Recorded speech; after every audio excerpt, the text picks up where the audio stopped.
di channel Diary Van Maria. Apa kabar semuanya? Gila, gue udah lama banget nggak ngevlog, guys. Udah kayaknya ada kali ya sebulan, apa lebih ya? Kayak gue lupa deh terakhir gue nge-upload tuh kapan. Kalian mungkin tahu kapan.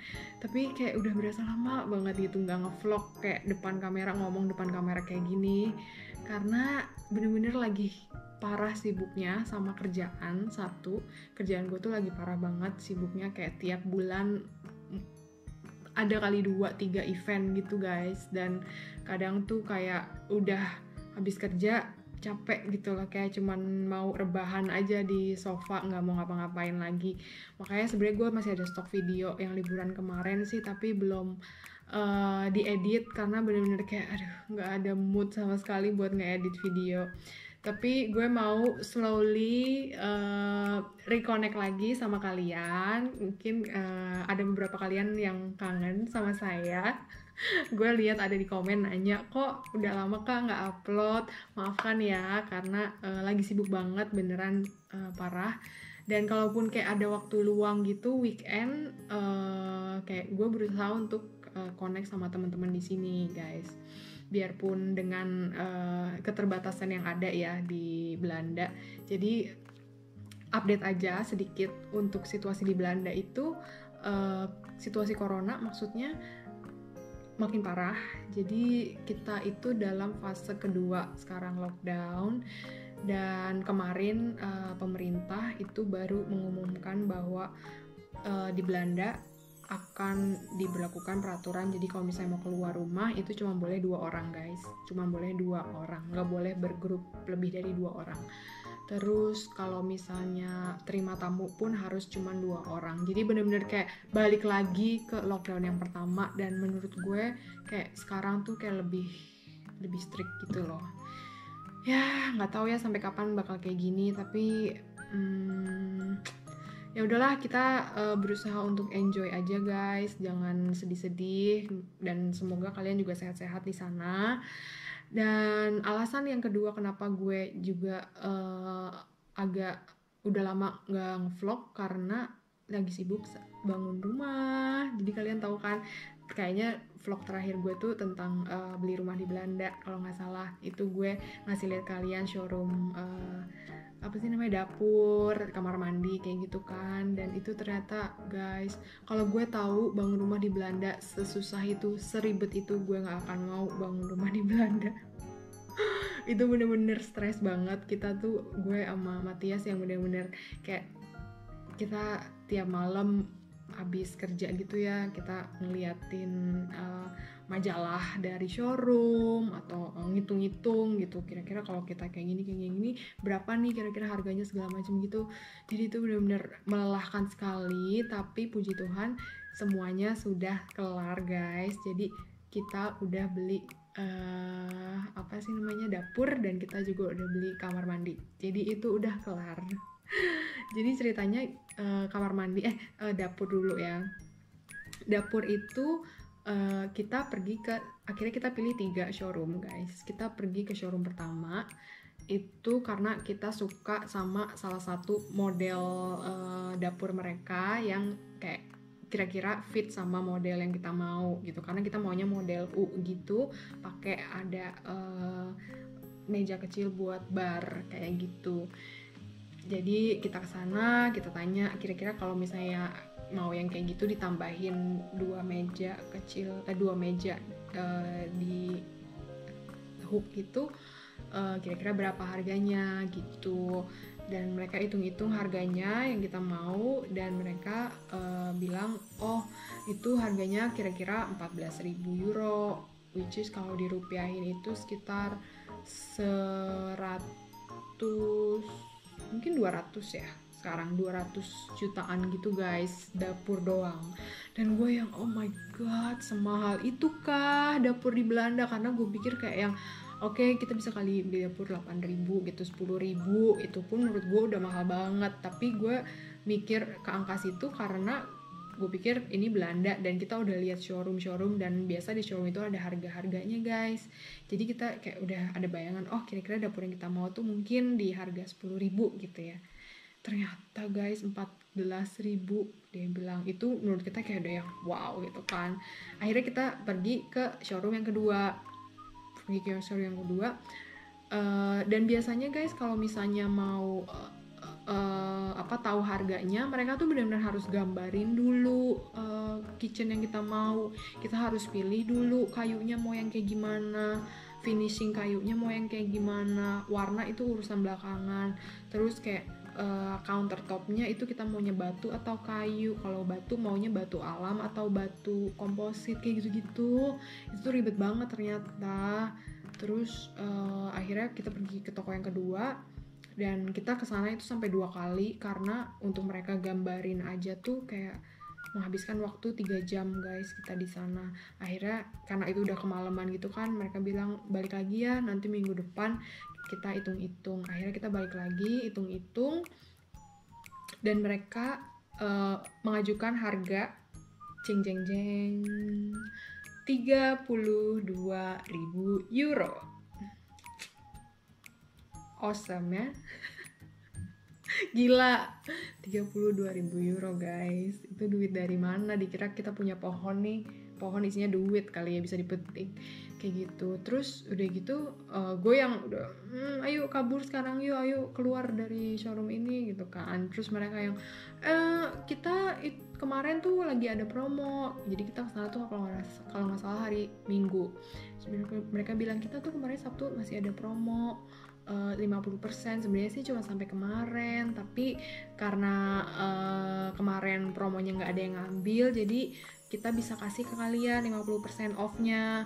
Gimana kira-kira? Terus ya udah 50% jadinya berapa nih? Tuh kan 50%. Oke, 50% jadinya sekitar 16.000 ya. Sekitar 16.000 euro gitu. Tetap di atas harga rata-rata yang kita mau. Dan kayak cara mereka untuk pokoknya dari servisnya mereka gitu, kayak kita kita nggak pengen bayar 16.000 ke mereka gitu loh, karena kayak mereka pasang harga tuh kayak ngetok harga tuh udah jauh banget gitu. Jadi kayak kita udah ilfeel duluan gitu guys. Jadi kayak nggak deh, mau diturunin harganya berapa, kayaknya kita nggak bakal ngambil dari mereka juga gitu loh. Jadi kayak kita udah yang yuk keluar aja yuk gitu kan. Terus kita bilang ya udah nanti kita pikir-pikir deh gitu ya. Kita pikir-pikir, nanti kita kabarin kalian lagi. Terus mereka yang kenapa kalian pertimbangannya kayak apa, apakah harganya kurang sesuai. Kita bisa, jadi mereka tuh tahu kalau kita udah ke showroom yang pertama, dan mereka juga tahu harga yang di showroom pertama tuh berapa. Akhirnya mereka bilang gini, kita bisa kasih kalian harga sesuai dengan showroom yang pertama, nggak apa-apa disamain aja, tapi kalian harus bilang oke, sekarang kalian harus tekan kontrak segala macam. Terus kita yang maksa banget sih ini orang gitu kan, udah males gitu loh. Jadi kayak nggak deh, kita beneran mau mikir-mikir dulu karena nggak buru-buru juga, rumahnya juga masih akhir tahun dibangun gitu kan.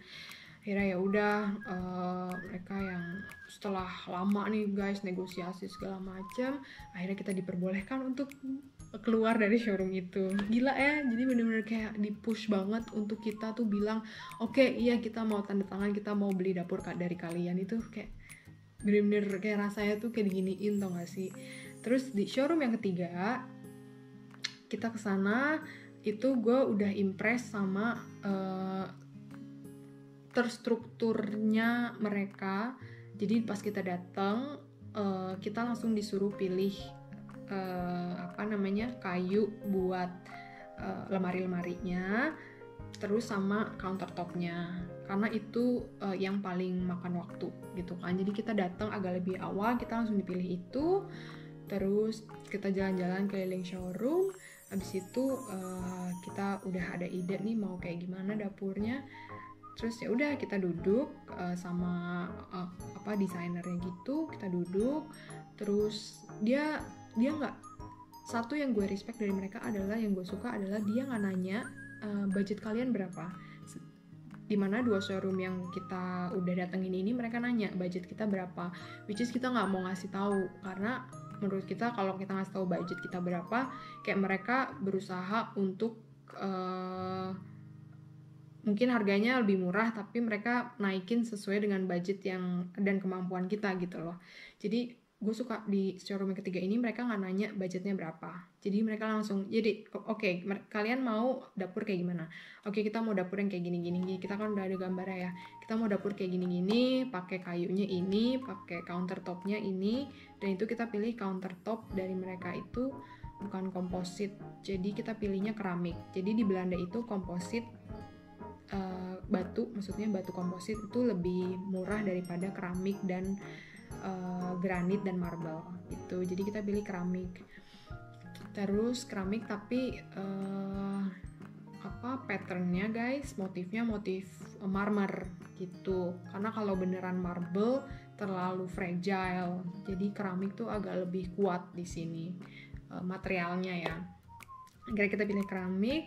Dan kita pilih ini, saya bilang oke, kita mau kayak gini-gini, countertopnya keramik segala macam. Oke, dia gambarin guys, gambarinnya nggak manual pakai kertas, pakai penggaris gitu ya guys, kayak showroom yang sebelumnya. Jadi mereka benar-benar gambar kayak digital gitu. Jadi kita ada layar TV-nya gitu, mereka gambar digital, dan kita bisa lihat apa yang mereka gambar, semuanya segala macam. Pokoknya itu benar-benar kayak wow gitu loh, kayak bener-bener transparan banget juga prosesnya, nggak yang apa sih namanya ngumpet-ngumpet harganya berapa dihitung ngumpet-ngumpet kayak gitu, enggak gitu. Jadi bener-bener kita bisa lihat semuanya gitu loh.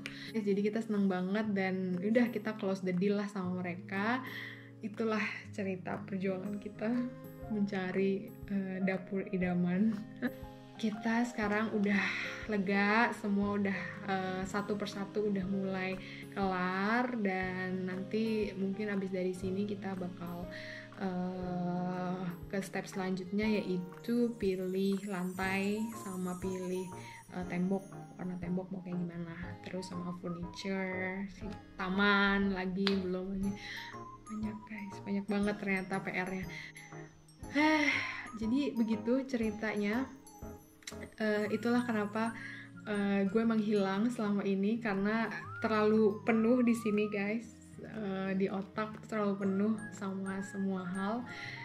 Tapi mudah-mudahan setelah vlog ini bakal ada vlog-vlog lainnya. Gue coba untuk upload nggak 2 kali seminggu lagi, mungkin sekali seminggu sekarang.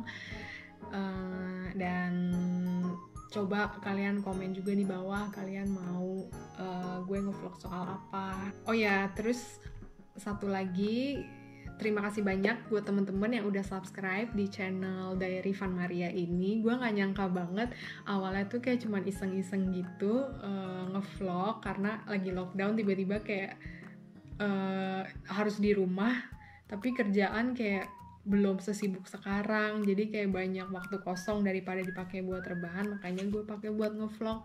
Taunya ternyata respon kalian tuh bagus banget guys, gue seneng banget, biarpun gak semenjulang itu angkanya, tapi gue seneng karena komunitas YouTube ini bener-bener kayak gue dapet positive vibe gitu dari kalian, kayak setiap baca komen kalian, biarpun komennya kadang kayak ngasih masukan, tapi menurut gue masukan kalian itu membantu vlog ini untuk jadi lebih baik lagi. Dan gue suka juga baca komen kalian yang positif gitu loh, jadi itu kayak ngasih gue another positive energy juga guys. Jadi gue benar-benar suka banget ngevlog, dan akhirnya dalam waktu 6 bulan ini gue berhasil mencapai 1000 subscribers. Terima kasih teman-teman yang udah subscribe, dan semoga yang belum subscribe please subscribe biar makin banyak lagi yang nonton, biar makin up lagi video-video gue. Dan kalau kalian like video ini juga itu lebih bagus lagi, jadi video gue nanti makin naik gitu. Oke, gitu aja dulu video kali ini, udah banyak banget ngomong. Tapi gue pengen banget ngevlog lagi, dan semoga bisa rutin seminggu sekali ngevlog ya. Gitu aja video kali ini, dan jangan lupa subscribe yang belum subscribe, dan sampai ketemu lagi di video selanjutnya. Doi.